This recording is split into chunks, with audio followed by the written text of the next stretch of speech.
Am I the a-hole to divorce my husband and leave him with the kid after finding out I'm not biologically the mom? I can't believe my life has come to this. All I ever do is go out of my way to help others, but on the few occasions I need help, nobody ever comes through for me. I, 36 female, have been with my husband, 35 male, for a total of almost 10 years, married for 7. We had what I thought was my child by surrogate over 2 years ago because after 4 years of trying to conceive with no success despite medical interventions, it turns out I am unable to carry a child to term. I had always wanted to be a mom. Devastated is an understatement regarding how I felt when I found out I had a medical condition that would make it nearly impossible to carry a baby to term. It was even more upsetting when I had to get a major surgery to remove uterine growths with the hope to increase fertility, and complications during surgery warranted a partial hysterectomy involving removal of my uterus only. I still had my ovaries, so we started looking into the cost of a surrogate. It is really expensive. My close friend since college, who already had 2 kids of her own, offered to serve as a surrogate for us to cut down on costs. After 2 disappointing IVF sessions that did not result in pregnancy, she became pregnant on the 3rd try and carried a boy to term for us. I was so happy and busy after the birth. Between being a mom, returning to work after a 4-week parental leave, so I didn't notice any warning. I should have noticed the red flags and warning signs early on, but did not because I was so exhausted from working so much at my stressful job and 2 part-time jobs to cover most of the bills and anticipated medical and legal costs associated with this friend becoming our surrogate. I was the primary breadwinner. My friend and my husband started talking more, and I would sometimes come home from my weekend job to find her already hanging out at our house when my husband was there. I chalked it up as an innocuous, and it's good for her to know my husband better since she was in the process of hopefully carrying our child for us. I was grateful to have someone helping us have a child. I also thought it was weird that our son has brown eyes when both of us have blue. Then I found out that while this is uncommon, it's possible sometimes due to many genes controlling eye color. Recently, it all came to a head when I took our son to a doctor's appointment and they did metabolic panel and blood tests which showed that he had a blood type that is not biologically possible to have with me as his mother. He's B and I'm A, husband is O. Immediately, I started worrying it was the fertility clinic's fault and that they'd messed up and implanted a wrong embryo. I started lining up lawyer consultations to possibly sue the clinic and look into having a DNA parentage done. The test results show that I'm not the mother, but my husband is still the father. I was heartbroken and angrier than ever. Talked to a lawyer about medical malpractice in the fertility clinic we used. Then my husband confessed that he'd slept with my friend, our surrogate, on a few different occasions during our struggle to have her get pregnant with our embryos. This means what I thought was our son, conceived by IVF and carried with a surrogate, isn't my son at all, and it was in fact conceived the old-fashioned way, which I can't ever do.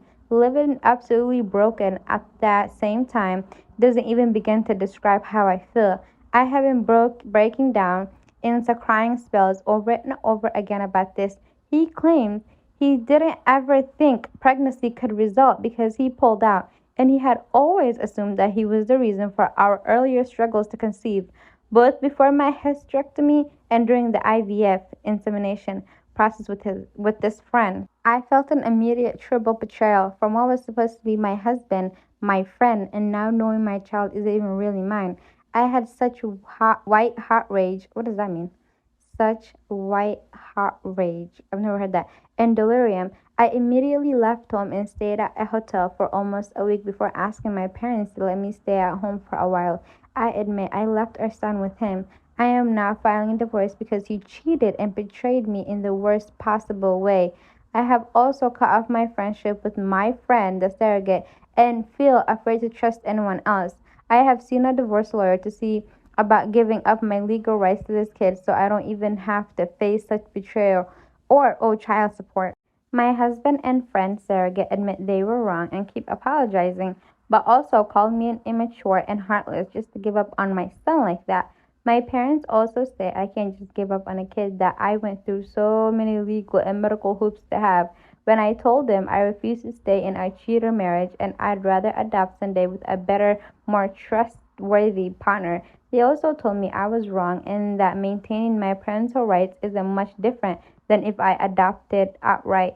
They said it isn't blood that makes a family. They are all about me divorcing my cheater husband, but keep telling me I'm making a mistake giving up my parental rights. Some of my other friends agree with what I'm doing.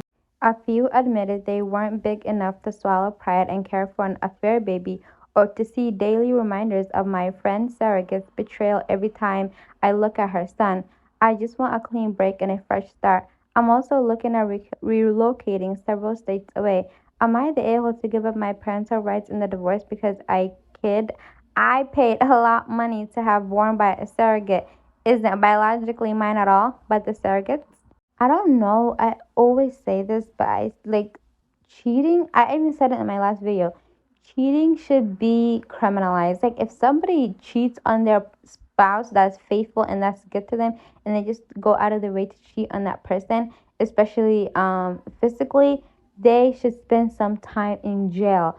Because what in God's earth, like what in God's green earth would possess you as a grown, fully adult man to cheat on your wife who has been struggling to get pregnant for the past 4 years, who went through such a medical big like medical surgery, who had to get a hysterectomy, who had to work a full time, like she said she was the breadwinner, so she said she was working a full time job, two part-time jobs just to pay for an IVF, and then you go and you get her friend pregnant, the same friend that was supposed to help you guys with the surrogacy journey.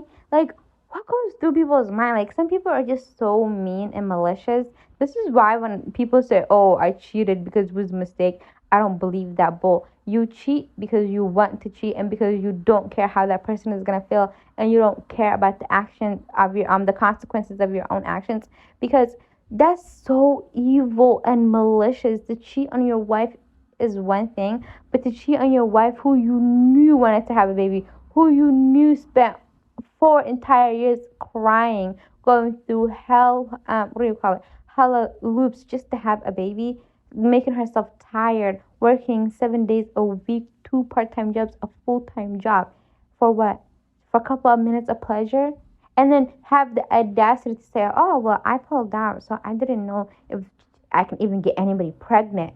That is not the point. Like, why would you sleep with her friend to begin with and cheat on her to begin with when you knew she was working 2, 3 entire jobs just to make sure you guys have a baby? Because this baby isn't only going to be hers, it's going to be yours too.